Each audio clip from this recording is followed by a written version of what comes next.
Welcome back to the Nightmare Journal. Now, this dream I'm about to go over is a very difficult one to talk about.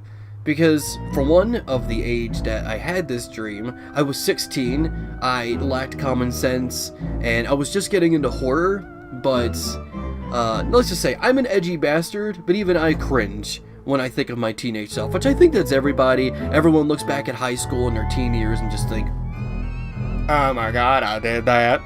But at the same time, I was basically too edgy for me back then. And that's a term I don't even like to use, honestly.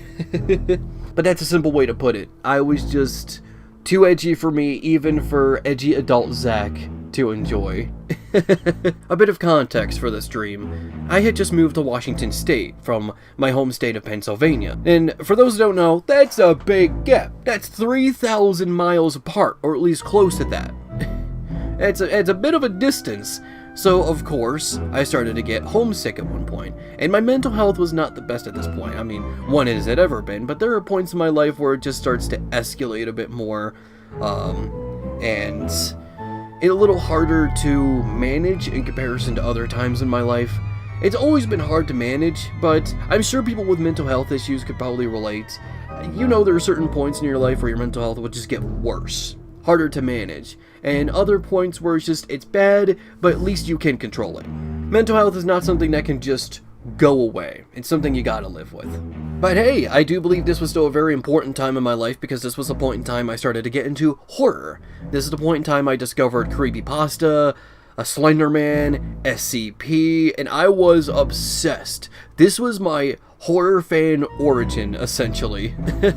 It's this kind of material that got me into horror and whatnot. I love the horror genre. Even though I don't really play a lot of horror games that are really meant to be scary, I'm more into action games and whatnot, which is why I love stuff like Dead Space and Bioshock, because they're not action games. They're horror games with some action elements here and there. But needless to say, I do believe me discovering all this stuff also led to the dream that I would have.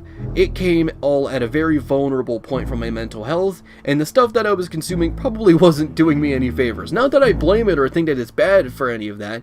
Of course, I do feel as if that it built me as a character, but it was just one of those kind of unfortunate timing situations. You know what I mean? This dream would always be the same. I would start in this big, long stone hallway with metal rusted pipes. No doors, no windows, no nothing. Just a straight corridor. No turns, and nothing would change. You would not be able to see the end of this hallway. And it was almost like I was my own personal light source, because anytime I went forward, my field of view would always stay the same. Sometimes I would see like rust on the ground, or perhaps maybe like some red marks on the ground, like maybe blood stains. It was not that interesting though, right? And then we get to this part. I would hear a voice start talking to me. I would look around until I would see this face.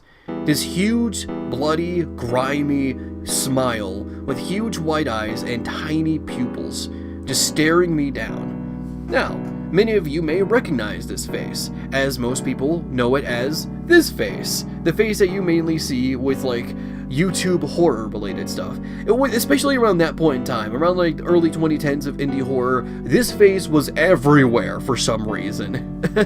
Every horror creator at that point in time used it at least once. And don't lie, you did too.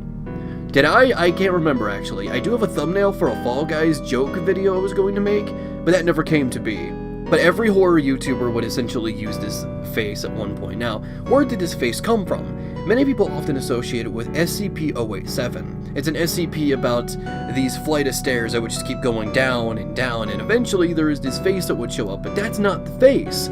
For some reason, this is just a face that people associated with it for a while, when really it's more this face. This more like silhouette of a guy's face, this shadowy black figure. So where did this come from? Well, some people believe that the face actually came from Smiledog, another creepypasta. Especially that edited version of, not the original Smiledog where it just looks like the husky with human teeth. The more edited version where it's more demon-like, where it's much brighter, a lot more red. People say that the smile came from that image. Now, I don't know if that's true, and to be honest, I don't truly know the origin of that face. Maybe it is Smiledog, maybe it's just that people use that face for Smiledog, and that's where most people associate it with. I'm not exactly sure where it came from. But I truly do believe that this face is what inspired this face. Now what would this guy do? He wouldn't try to attack me, physically harm me in any way. He would always belittle me though, make me feel like garbage for who I am. He would take all of my mistakes, all of my regrets, all of my fears, and essentially bully the shit out of me because of it, making me feel like a horrible person for just tiny little things that really don't matter. Tiny little things like, you know, when a waitress gives you your food and she says, "Oh, I hope you enjoy your meal," and you say, "You too." Tiny little stuff like that, but he would make it seem like it was so much of a worse thing that, oh, you could have had a great opportunity if you didn't do that. He would just bully the shit out of me and make me feel like utter garbage. And this was a reoccurring dream. This would come many days when I first arrived at Washington. It was almost as if I was so homesick that something was tormenting me for leaving. It got so bad that I needed to have some kind of outlet. And that outlet was taking this guy and bringing him into the real world. I took that red face that you see on the internet, and I would use him for certain projects, or perhaps maybe just performing little pranks with my friends and family. But the problem is I went too far with these pranks. I got people to think that I was a danger to myself. I got people to think that there were other things wrong. I went absolutely way too far, and it was mainly just because I was an edgy teenager who lacked common sense and didn't know any better. If I was still having this dream, he would absolutely torment me for that, because I do regret it. I went way too far with this outlet. I do believe that using him as an outlet was a good idea, just poor execution, because I got a lot of my friends and family worried about me. And there are many people in my life that absolutely hate this face because of me not having any common sense. I even gave this guy a name, and the name I thought of when I was still living in Pennsylvania. The name was Crunchus Demania. I originally called him Cruentus because I didn't know how to pronounce it, but it's actually Crunchus. Now, for those who want to know the name, Crunchus is Latin for bloodthirsting, while Demania is just kind of demon, but with a few letters added at the back to make it sound more mystical. So, his name was literally Bloodthirsting Demon. Now, what's interesting is that even though this guy never appeared in any videos from that point in time, I still thought of the name, so I consider him what I like to call a Jefferson character. Now, a Jefferson character is a character that either debuted or I thought of when I was still living in my small town of Jefferson, where everything literally started for me. My YouTube career, my very first online content, is where it all started. So it's a very personal point in time for me, from 2008 to 2012. Other characters like Nat the Banana Ghost or Tug the Penguin came from this point in time, and believe it or not, Alice Darkson technically came from this point in time. Even though she never appeared in any videos, I was starting getting like the earliest ideas of Alice from that point in time. So I technically consider Alice a Jefferson character in that regard. So this guy's technically been a part of my life for over a decade at this point. And now you're probably wondering, if you went too far and got your friends and family worried about you, why talk about him today? Why bring him back? Why use him for other things? Well, because I think it's been long enough that I think it's time that I could possibly redeem him. That I think I could turn it around. That I legitimately believe that I could do good things with this character instead of bad things. Scare people, you know, like horror, it is still the horror genre, but not in a way that would get people legitimately worried.